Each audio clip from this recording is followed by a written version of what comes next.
Go to Standard Features. Select Company and select Bank.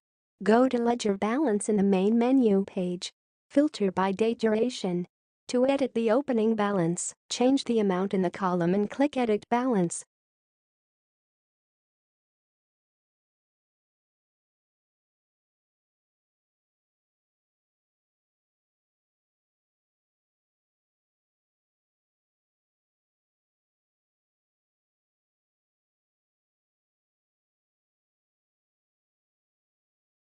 Click Next to view the ledger, opening and closing balance. To reconcile the ledger, click Yes. To import your bank statement, click Yes, and to reconcile, click No.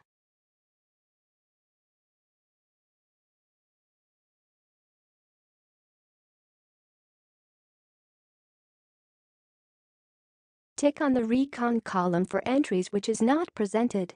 Once done, click Next. If you have further entries to be done, yes in the questions shown. Click Next to exit or print the report for the ledger.